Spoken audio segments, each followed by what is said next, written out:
Sveiki gerbimieji, ekstremalių kelionių mėgėjas Aurimas Mockus. Aš ir vėl šiandien su jumis. Ačiū kiekvienam iš jūsų, kurie prenumeruojate mano kanalą, vertinate teigiamai mano turinį ir, žinome, jo dalinatės su savo draugais. Tad, atsidėkodamas jums, aš šiandien noriu, kad jūs su manim pakeliautumėt po 2022 metų Siriją. Haha, kom jinai įdomi.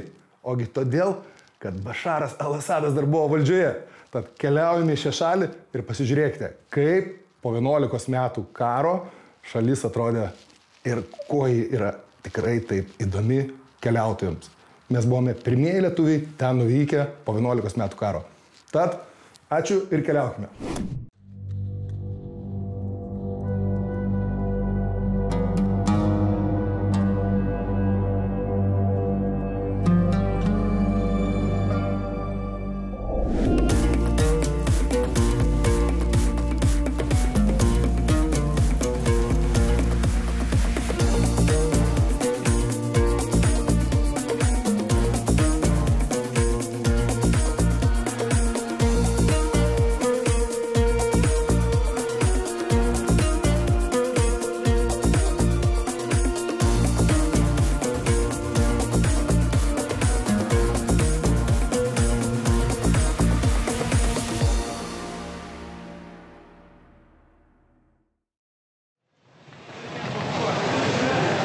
Labas vakaras. Pagaliau atvykom į Beirutą, Libaną. Šiandien praktiškai visą dieną teko praleisti kelyje. Iš Vilniaus teko skristi į Turkiją, Stambulą. Ten persėdimo laukiam. Ir dabar, kaip matot, jau esu vietoj. Sutemus, tamsa, bet mus pasitiko karštis didelis. Diena čia iki 40. Tai bus ką veikti. Savo žiūrovams norėčiau užsiminti, kad ši mano kelionė į Siriją vyko dar 2022-aisiais, kuomet šią šalį valdė ilgametis Bašaro al-Asado režimas. 2024-aisiais vyko perversmas ir šis režimas žlugo. Vis dėlto teko pakeisti viešbutį, kadangi mus apgavo. Pirkom su 2 atskirom lovom, bet gavom vieną. Tai dabar atėjom į kitą kambarį, į kitą viešbutį, kur gavom 2 atskirius kambarius.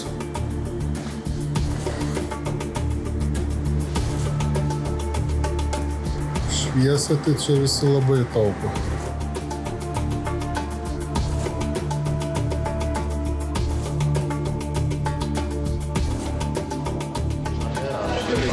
Varė valiutos skaityklą į vietą. Tai dabar įsikeisim. Kursas yra juodosios rinkos 34 000 už dolerį, o oficialus 1500, tai dabar keičiam.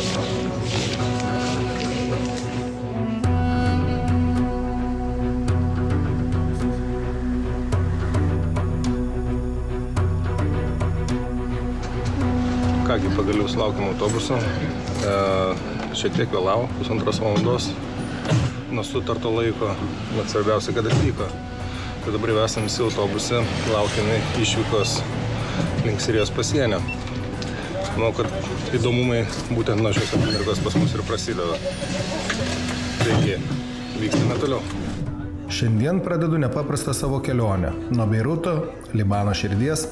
Iš čia patogiai sėdėdamas nedideliame autobuse su kitais pakeleiviais, trauksiu Sirijos pasienio link.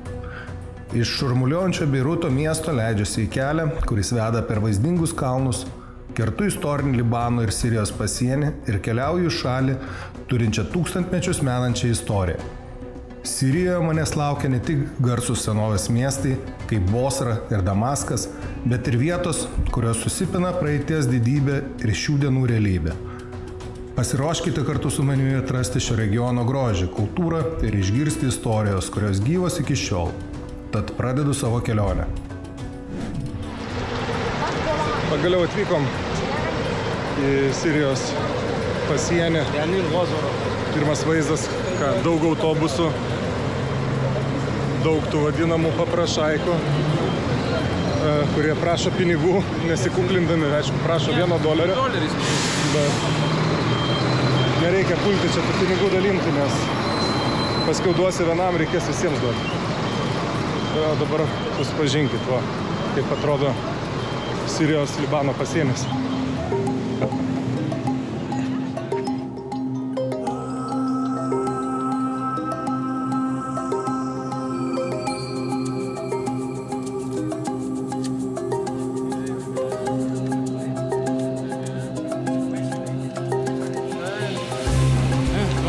Syria. Okay. Syria, Syria. How much for $1? $1. How much? For $4 ونص for 5. Kirtęs Sirijos sieną tęsiu savo kelionę link Damasko, vieno seniausių, nuolat gyvenamų miestų pasaulyje. Pakeliui mane lydi įspūdingi vaizdai. Kalnų grandinės, nedideli miesteliai išsibarstę pakelėse ir automagistralė vingiuojanti per šią istorinę žemę. Ši kelionė ne tik geografiškai, bet ir simboliškai artina prie vietų, kurios slepia tūkstantmetę istoriją ir daugybę paslapčių. Damaskas laukia mane su savo spalvomis, garsais ir unikalia atmosfera. Viskuo, kas padeda pajusti tikrą Sirijos dvasią. Esame Sirijoje. Ir vienam iš seniausio pasaulio miestų tai yra Damaskas. Šiuo metu esame pačiam Damasko centre. Kaip matot, čia gyvenimas tikrai vyksta ir verda. Netrūksta čia nei vietinių žmonių, nei turistų. Bet pastebėjau tendenciją, saulė leidžiasi ir vis daugiau žmonių gatvėse atsiranda. Matomai, kad dėl didelio karščio jie vengia vaikščioti, kada būna labai saulėta. Ir išeina tada, kada būna pakenčiamas oras.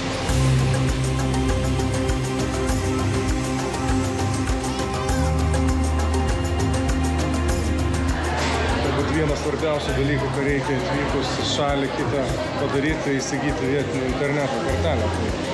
Atvykom būtent į tokį centrą dabar. Tai nėra taip paprasta pasirodo, reikia turėti savo pasą, nes kiekvienam prirašoma kortelė yra prie asmens, kad nesugalvotume tokių blogų dalykų padaryti ar išsiųsti iš šios šalies. Viskas kontroliuojama.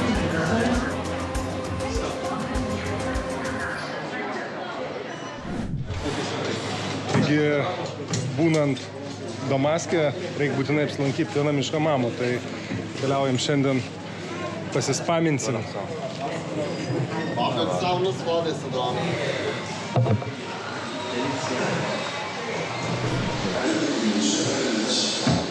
Galit nesidžiaugti, religijos nepakeičiau. Iš tikro, tai būtent papuošė, galbūt nepapuošė, o labiau įvysto, kada išeinam iš pirties. Kad geriau išdžiūtų plaukai, kad kūnas šlapės nesiliestų prie baldų ir jų nešlapintų. Tai tokia ta paslaptis.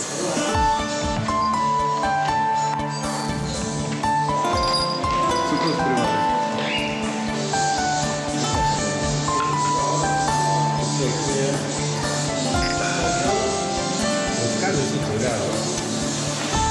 Arba ta tokia labiau turbūt žefyrą.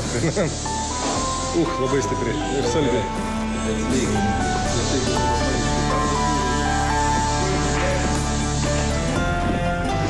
Šį vakarą pas mus pagal programą yra vietinės grupės pasirodymas. Tai būtent dabar link tos vietos ir keliaujam, kur stebėsime tą pasirodymą.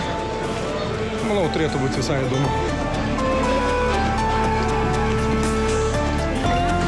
Pakeliau atvykom į tą vietą, kur ir laukia mūsų koncertas. Tai žiūrėkit, koks grožis.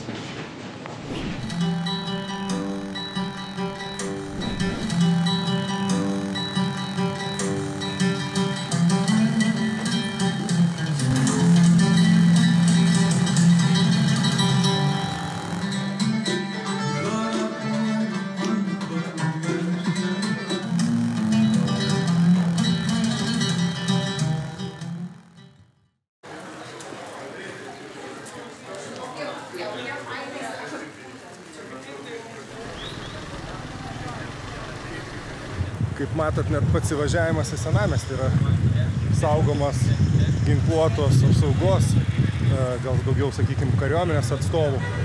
Ir visos tos turistinės vietos, kuriuose yra daugiau turistų, jos daugmaž plius minus, vis tiek yra labiau stebimos. Ir patys turistai, aš manau, nuo to tik saugesnė turėtų jaustis. Tik gavau įspėjimą už filmavimą. Gal daugiau tokį, sakykime, prašymą, kad nefilmuoti kareivių. Nu, tai čia visam pasauliu tas pats. Nieko naujo.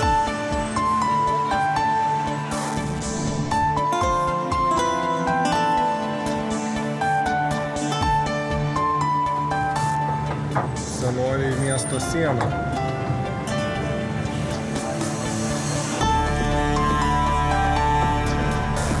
Kada iškyla klausimas, kur daugiausiai galime apie tą šalį sužinoti, tai aš visada rekomenduoju nacionalinius muziejus aplankyti.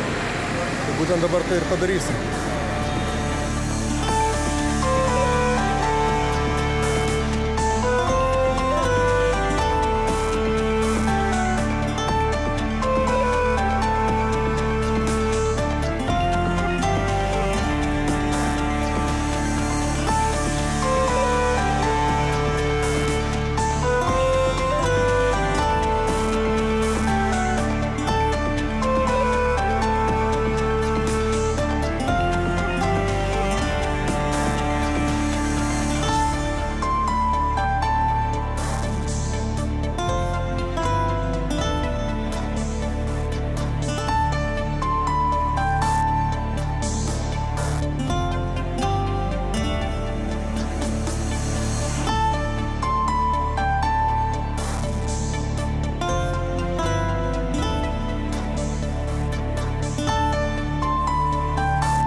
Atėjo laikas pasivaikščioti po pačią Damasko centrinę dalį. Tai dabar esam vėl centre.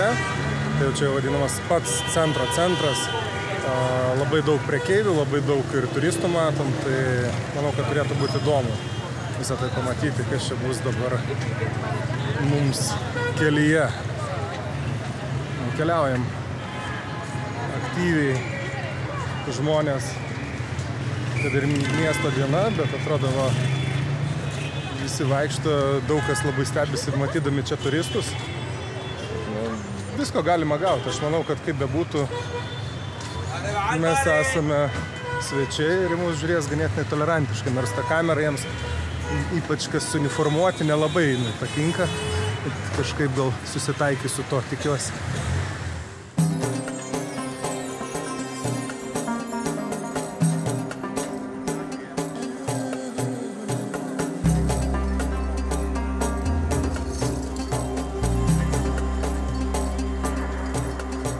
Много туристов? Много туристов. Хорошо. А что покупают литвовцы? Литва у нас покупает этот халаты, нижнее белье, халаты женские, и платки кашмировые, и шелковые платки, и скатерть на стол. И у нас они возьмут очень много товаров. Красивые, что именно сирийские. А как давно было уже из Литвы? Это с 95 году.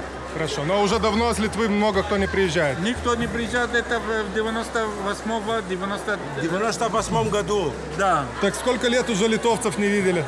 В 98 году я не видел. Нам было скучно, потому что мы не видали вас. Хорошо, мы прибыли, и нас много. Нам интересно, если вы зайдете, фотографируйте здесь, внутри.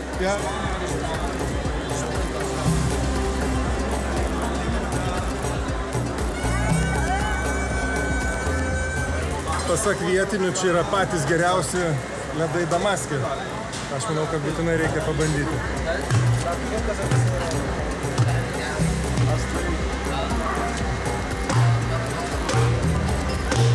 Kaip jau turbūt ir supratot, esame pačioj ledainiai ir aš turiu vieną taisyklę visada. Valgyti ir ragauti, bandyti galite visada drąsiai toje vietoje, kur matote yra labai daug vietinių. Tai vietiniai ir išduoda kokybės garantą ir galim sakyti, jie jums garantuoja už tą vietą, kad tai yra tikrai populiari ir tikrai gera. Nes jeigu žmonių tenai nėra, visada reikia suabejoti. O čia, kaip matote, yra pilna. Tai ką atėjo laikas paragauti tų išgirtų ledų ir pasakyti, koks tai skonis.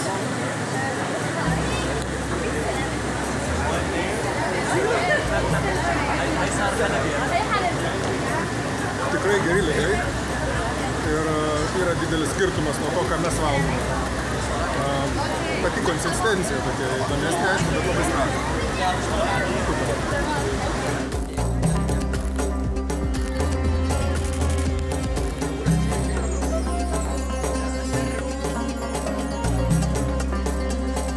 Это как называется? Арки – это вход в храм Юпитера. Хорошо. Это старые. Сколько времени? 4000 лет. Достаточно много. Ну, хватит это.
Turi apsirengti turistai, kad jie įeiti į mečetę. Moteris turi užsidengti galvą. Vyrai turi plikas kūno vietas, tarkim, kojas. Pačiame Damasko turgaus centre užėmė tokią įdomią vietą, kaip matot, turbūt sunku net būtų, jeigu nepasakyčiau, atspėti, kas čia yra. O čia pasirodo yra labai labai senas viešbutis. Ir jeigu matot, pirmam aukšte visur būdavo parduotuvės, o antrame aukšte, balkonuose, tai ten jau matote miegamąsias vietas, kambarius.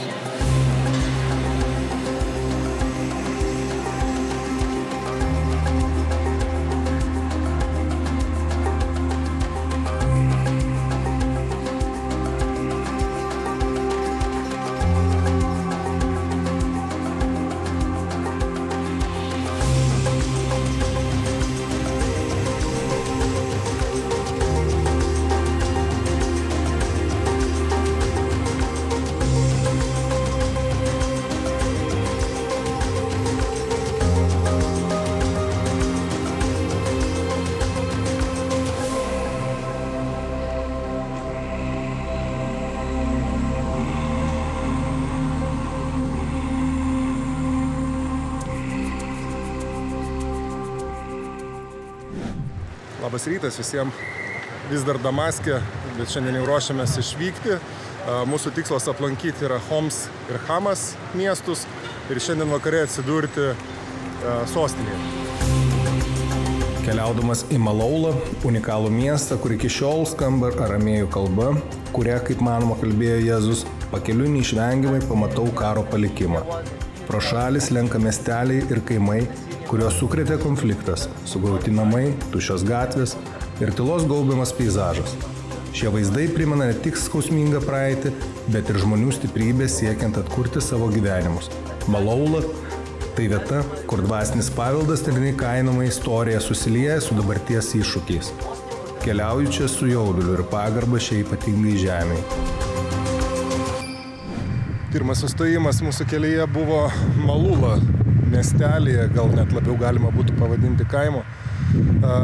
Žymus šis miestelis yra tuo, kad čia buvo 39-40 metais apsistojusi prancūzų armija ir kaip vietiniai sako, labai daug išsinešė iš šių kalnų, o tiksliau visi kalnai, kurie yra aplinkui šį miestelį, kaimelį, galima sakyti labiau, buvo apsodinti ąžuolais. Ir prancūzų kariuomenė 40 metais atsitraukdama iškirto visus ąžuolus ir dabar ši vietovė yra labiau alinama karščių ir lietaus galbūt tik tais galima labiau, sakė, sulaukti tik tai žiemą. Tai, kad šį miestelį palietė karas, irgi galbūt matote mano gale, kaip tik stovinti viešbutį, buvusi viešbutį žinoma, tai kaip matot ant jo randų karo paliktų tikrai yra.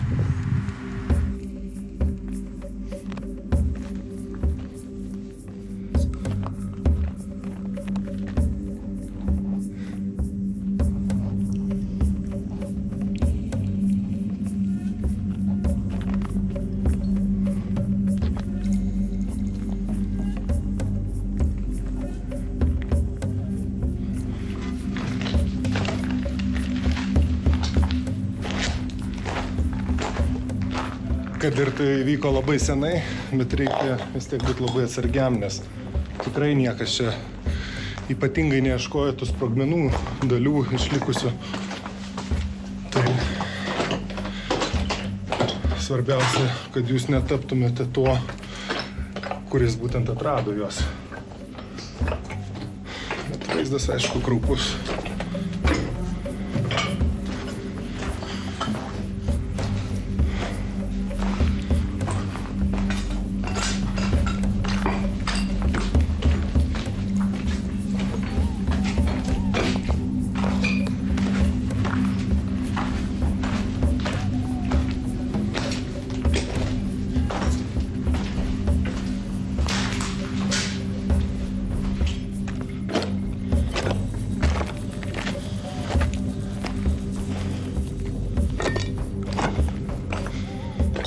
Apsilankimas Malauloje tai lyg kelionė laiku.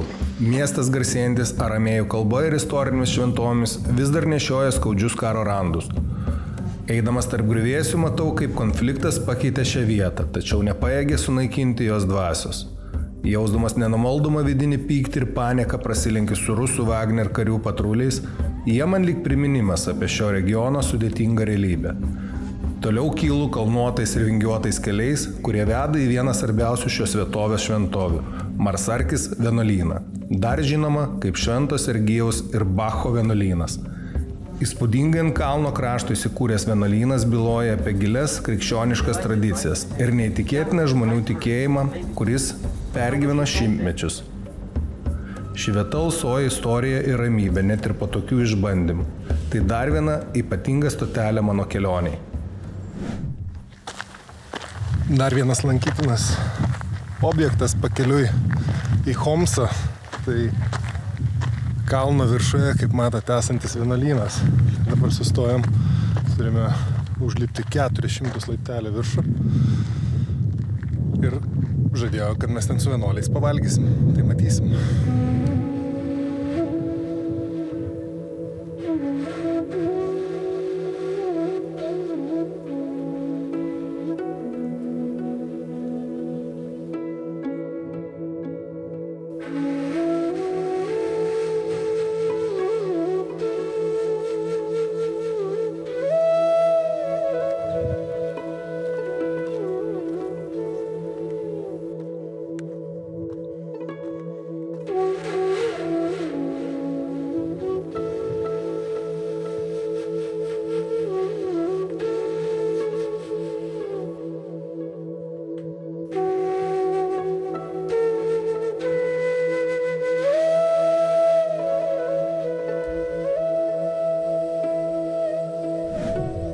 Esu Marsarkis vienuolyno viduje, šventovėje, kuri ne tik stulbina savo paprastumu, bet ir slepia neįtikėtinas istorijas.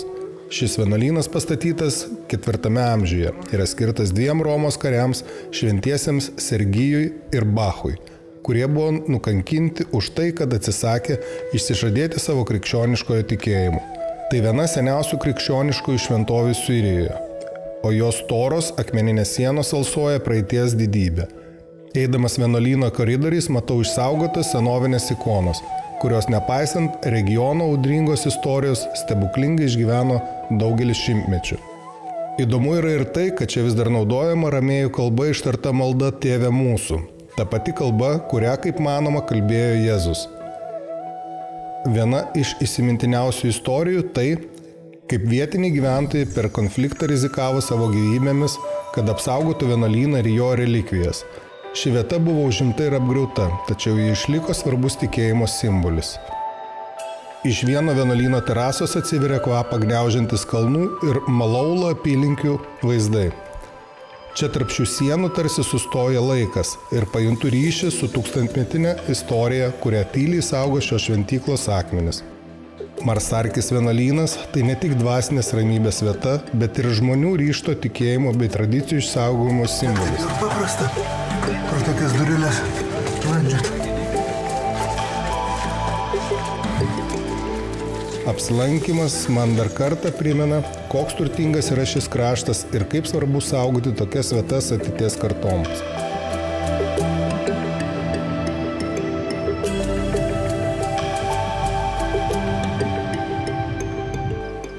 Tokiu būdu į kalno viršų patenka įvairūs daiktai.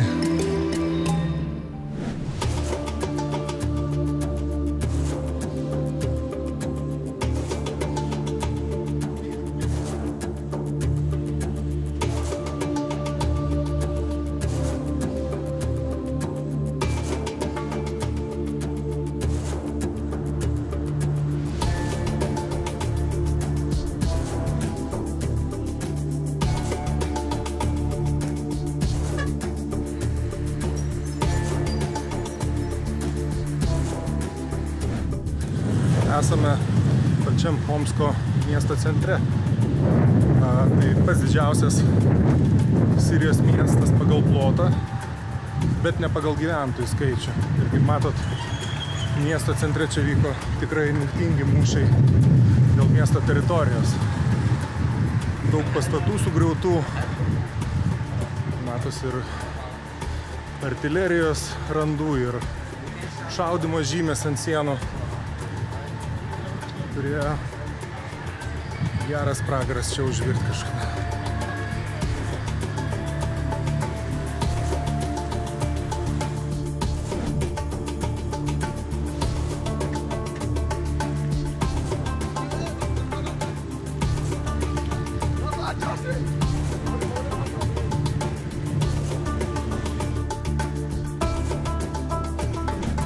Man nuo pat kelionių pradžios buvo įdomu, kur jie pilasi tą kurą. Autobusas dabar pirmą kartą sustojo, bet kaip matot, sustojo pakeliai ir perka kurą, kaip supratau, nelegaliai, nes prašė nefilmuoti.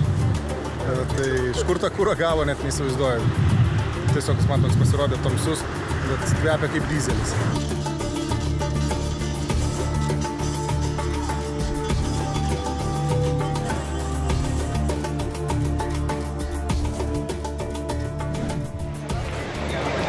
Tik atvykom į Alepo miestą, tai ir pažiūrėkit, koks čia gyvenimas naktinis verda. Staptelėjom kažkur, galvojom, kad pavalgyti, užsisakyti, tai matom, kad čia dar reikės eilė gerai pasistumdyti.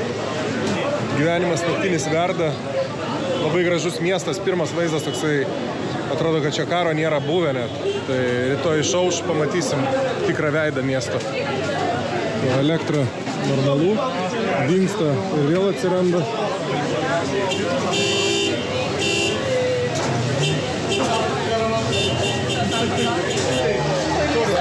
Sakau, neužteko. Tai jos.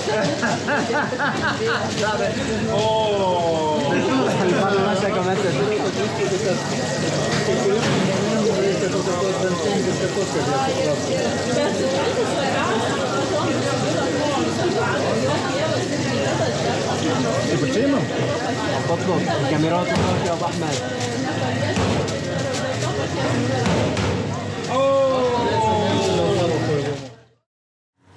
Vakar jau labai vėlai vakare pasiekėme Alepo miestą. Tai šiandien jau visą dieną stengsiu skirti jam. Pirmas įspūdis turbūt toks, kad bent jau neteko pastebėti karo žaizdų. Žinoma, buvo tamsu, bet vietomis, gatvėmis, kuriamis judėjome iki savo viešbučio, tokių sugriautų pastatų, kaip prieš tai buvusiam mieste, tikrai neteko matyti, bet tikiu, kad dar situacija tikrai pasikeis.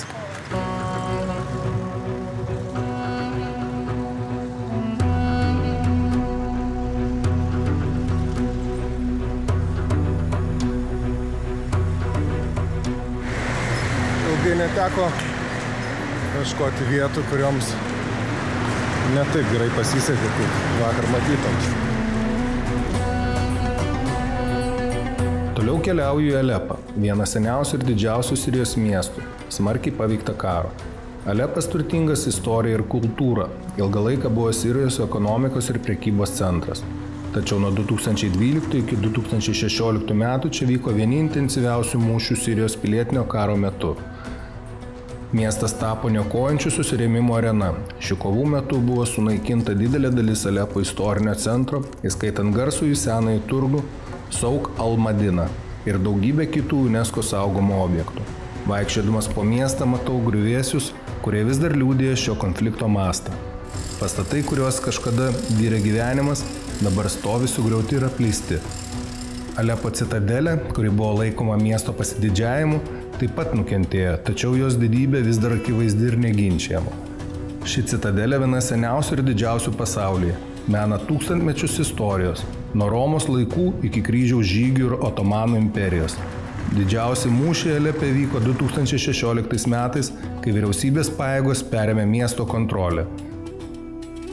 Tai buvo viena svarbiausių Sirijos karo akimirkų, tačiau už šios pergalės slypi didžiulė žmonių kančia. 10 tūkstančių žuvo, o 100 tūkstančių buvo priversti palikti savo namus. Nepaisant buvusių tragedijų, Alepas po truputį ir vėl bando atsitiesti. Žmonės grįžta į miestą, stengiasi atstatyti savo gyvenimus, o kai kurie kultūros paminklai jau ir restauruojami. Miestas patyręs tiek daug karo skausmo ir siaubo vis dar išlieka tikėjimo ir vilties simboliu. Būtent iš šios perspektyvos matosi mano nugaroje didžiausias padarytas žaizdas šiam miestui.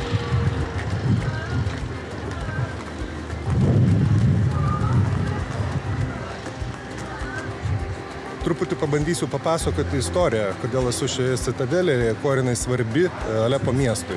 Tai būtent karo metu šioje vietoje buvo įsikūrusi Sirijos kariuomenė, armija, ir jiems pavyko apginti būtent šios pilies dėka visą miestą. Kodėl ir kaip jiems tai pavyko? Pasirodo, yra didelis tunelių tinklas, kurių dėka jiems pavyko būtent į tą citadelę ateiti ir apšaudymo metu, ir būtent tiekti ginklus, tiekti visą logistiką, išeiti, atsitraukinėti, būtent stebėti, nes kaip matot, miestas matosi puikiai iš šios vietos, tai tik tais jos dėka, pasak gido, šios citadelės dėka, jiems pavyko atsilaikyti ir išsaugoti šį miestą.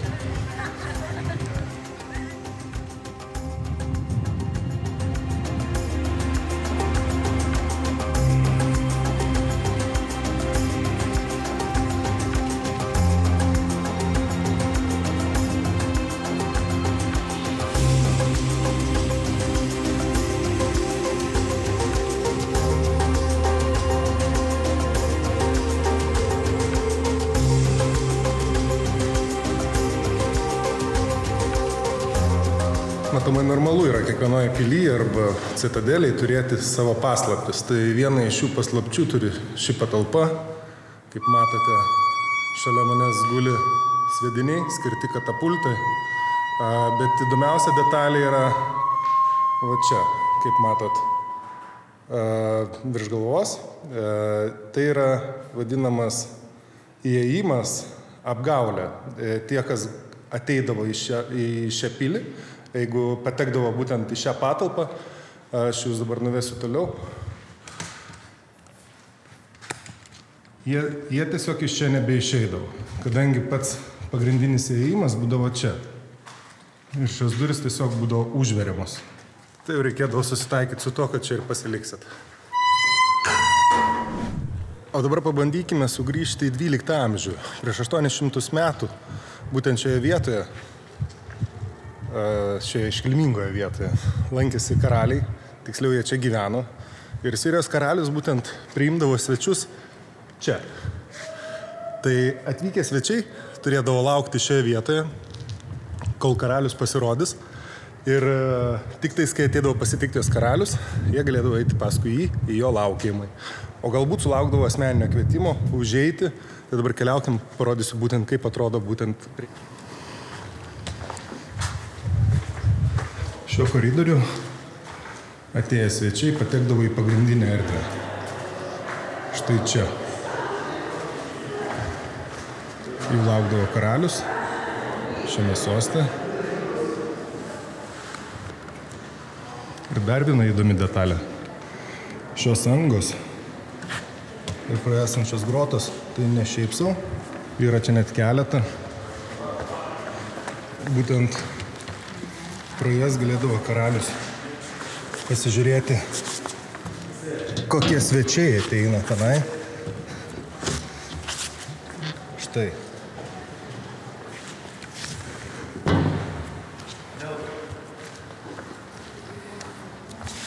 Pro čia ateidavo informacija, kas į pilį atkeliauja. Na, einame toliau.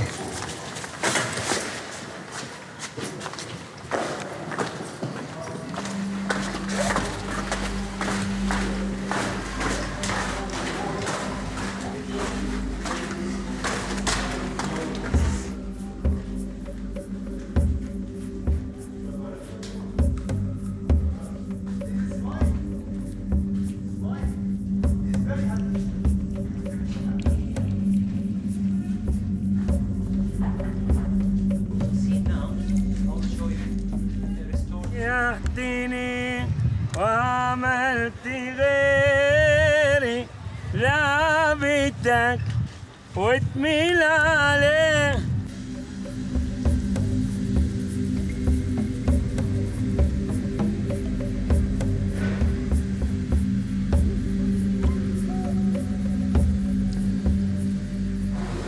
Keistas jausmas apima, kada lankaisi tokiose vietose, kur matai, kad dalis visiškai sunaikinta pastatų, o dalyje jau vyksta prekyba, žmonės atsistatinėja savo prekybos vietas, laukia pirmųjų turistų, su viltimi žiūri į tave, bando tave kalbinti įvairiomis kalbomis, klausia, iš kur atvykot. Buvo net tokių, kurie nuo 98 metų nebuvo matę lietuvių čia. Tai įsivaizduokit, koks tai laiko tarpas.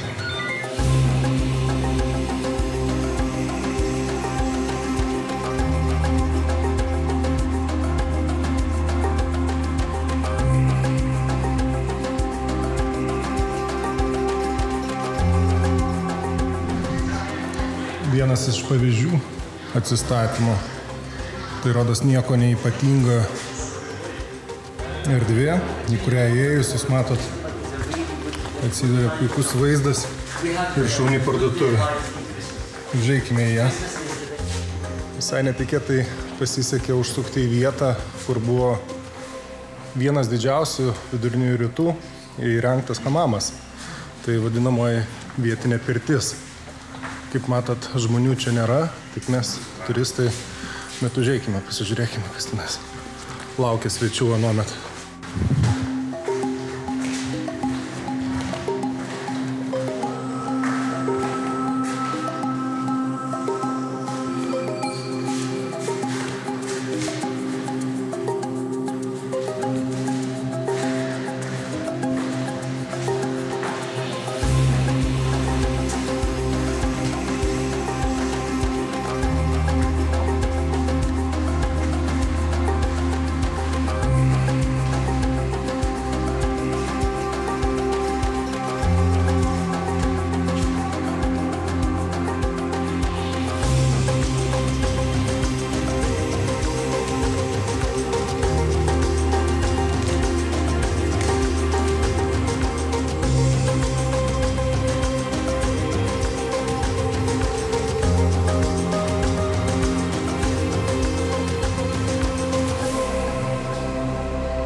matėte, erdvės tikrai įspūdingos ir didelis, nieko panašaus ir man neteko iki šiol matyti.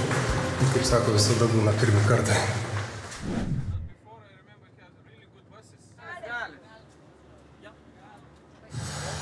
Ši aikštė Alepo centre kažkada buvo labai mėgstama turistų.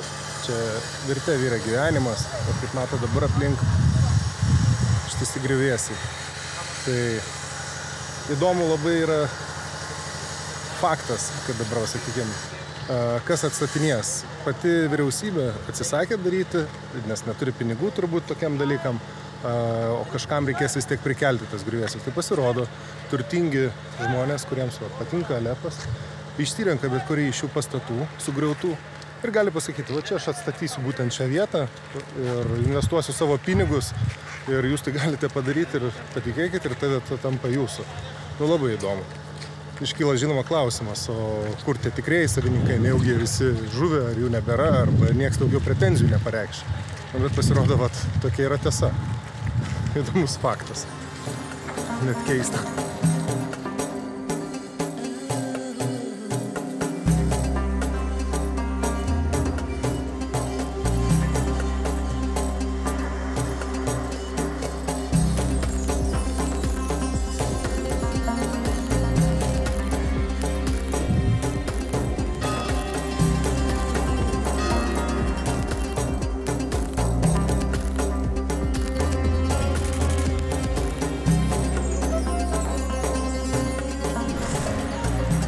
Turbūt sunku būtų patikėti, kad tik lankėmės seniausiame Sirijoje viešbutį, Baron Hotel, taip ir vadinasi. Kaip matot, grožis neišpasakytas, autentikos labai daug.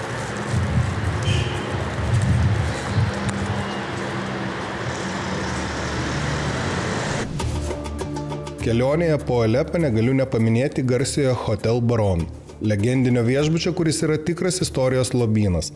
Pastatytas dar 1911 metais, šis viešbutis tapo prabangos ir elegancijos simboliu Sirijoje.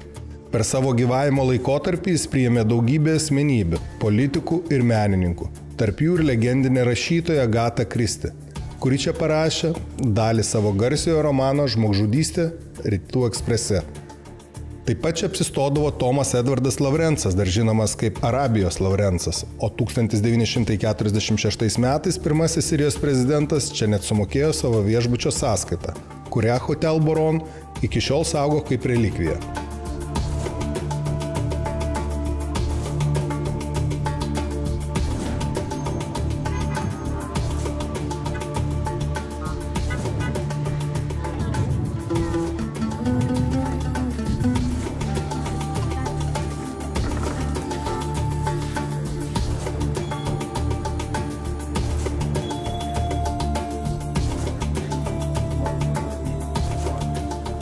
Keliaudamas į Apamėją, senovinį miestą, kuris savo dydžiu ir svarbą kadaise buvo vienas iš didžiausių Romos imperijos centrų, pamatau kontrastingus vaizdus, sugriautus kaimus, karo palikimą, kuris primena šios šalies senąją praeitį, ir kontrolės postus, dar saugančius šio regiono kelių saugumą. Tačiau gyvenimas čia pamažu grįžta, pastebiu vietinius valstiečius, kurie nepaisydami sunkumų gano savo avis ir rūpinasi kasdieniais reikalais. Šie paprasti žmonių gyvenimo fragmentai – tai tikras atsparumo ir stiprybės simbolis šioje istorinėje žemėje.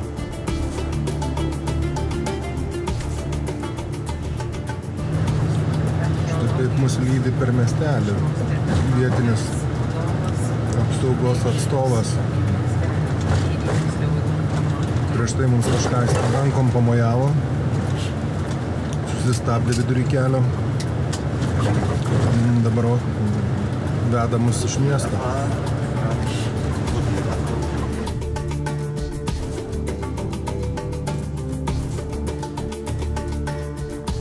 Labai apmaudu matyti, važiuojant pro ištisus kaimus, kuriuose gyveno dešimtis tūkstančių žmonių.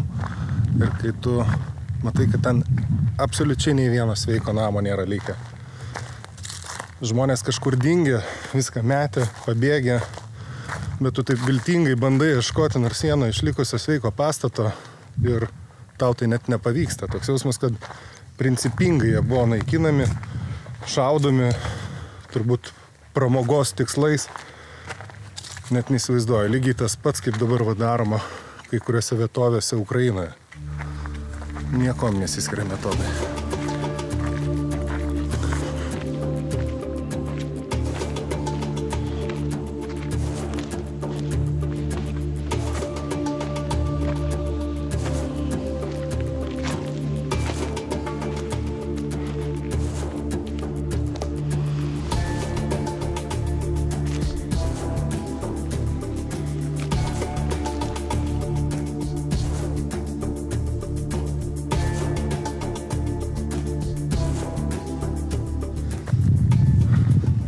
Dar viena įdomi vieta,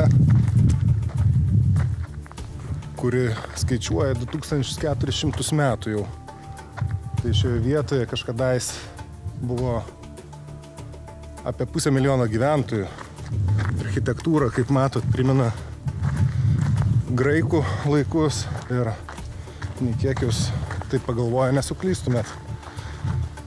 Dar įdomi detalė, kad karo metu čia buvo įsikūrę sukilėliai ir atėjusi reguliarioji Sirijos kariuomenė turėjo labai daug laiko čia praleisti, kol viską išminavo ir padarė šią teritoriją saugią lankytojams.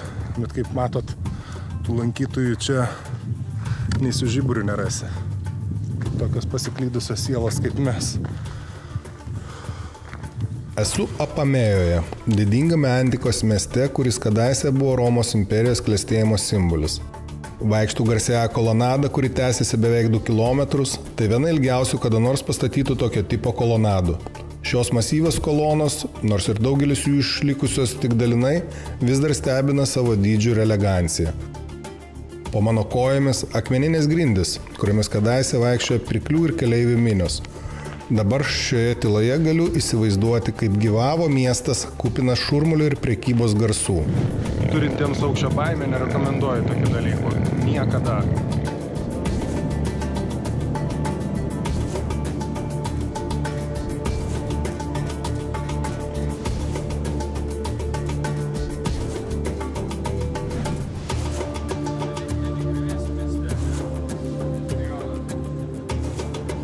Atvykstu į Hamą, miestą garsėjantį savo unikalių paveldų. Vienas iš svarbiausių šio miesto simbolių – senoviniai vandens ratai, vadinami norijomis, kurie kadaise buvo naudojami drėkinimo sistemoms. Šie didžiuliai mediniai ratai, kai kurie iš jų siekia daugiau nei 1000 metų, vis dar sukasi Oranteso upėje, primindami apie Hamos, inžinerijos ir kultūros šlovę. Vaikštau miesto gatvėmis, kurias puošia tradiciniai namai, turintys vidinius kiemelius ir fontanus. Nepaisant to, kad Hama, kaip ir kiti Sirijos miestai, buvo paveikta konflikto, čia vis dar jaučiama gyvybė. Žmonės renkasi turgavietėse, dalinasi šypsonomis ir bando grįžti į kasdienį gyvenimą. Šiame mieste istorija ir dabartis susipina. Čia galite pamatyti senovinius griuvėsius ir šiuolaikinį gyvenimą.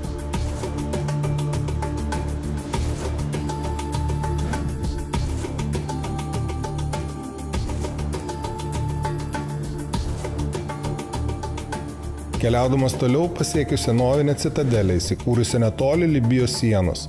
Ši tvirtovė, stūksanti vienišame dykumos kraštovaizdėje, kadaise buvo svarbus gynybinis postas, saugantis prekybos kelius ir vietos gyventojus nuo užpuolikų. Kelias į citadelę veda per plokščias Olietos lygumas, kur horizonte retkarčiais pasirodo smulkus kaimai. Priartėjęs prie tvirtovės išvystu įspūdingus vaizdus, storas sienas, stebėjimo bokštus ir akmeninės konstrukcijas, kurios liudija apie jos karinę svarbą senovėje. Nors dalis citadelės dabar yra griuvėsiai, šios vietos didingumas ir dykumos ramybė leidžia pasijusti tarsi išėjus iš laiko ribų. Tai dar viena unikali vieta pasakojanti apie Sirijos istorijos turtingumą ir strateginę reikšmę. Įdomus dalykas. Šioje citadelėje ne taip toli esančios Libijos sienos. Iki Libijos čia yra gal geri 5 kilometrai, pasak mūsų gido. Gyveno ir ūkininkavo krikščionis. Ir būtent šią citadelę pasidarė tam, kad galėtų apsiginti nuo musulmonų.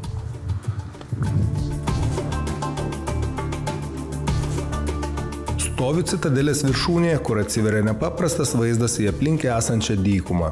Ši vieta liudija tūkstantmečių istoriją, nuo karinių kampanijų iki šilko prekybos kelio, jungusio rytus ir vakarus. Čia citadelės tyloje jaučiu laiko svorį ir suprantu, kokią svarbą šios vietos turėjo praeityje. Tačiau ties tuo mano kelionė čia tikrai nesibaigė. Kitoje vlogo dalyje keliausiu į vieną įspūdingiausių antikos miestų legendinę Palmyrą. Šis miestas įsikūręs dykumos oazėje buvo kultūros sankirta ir svarbus taškas šilko kelių maršrute. Nežinau, ar tinkamai man pavyks parodyti, bet va čia, kur matote, yra juoda riba, kur eina. Tai čia yra Libano, Sirijos siena. Tad sekite toliau. Palmyroje laukia dar daugiau istorijos, didybės ir kvapą gniaužiančių vaizdų.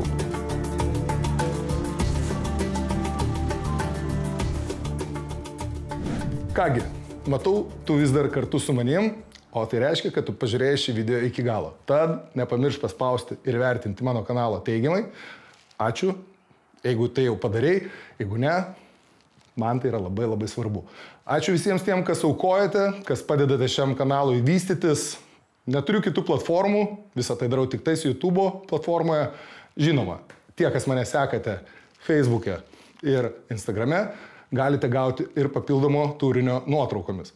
Tad, jeigu jūs jau peržiūrite pirmą seriją, neužilgo aš jūs pakviesiu pasižiūrėti antrą seriją. Patiko? Keliauju.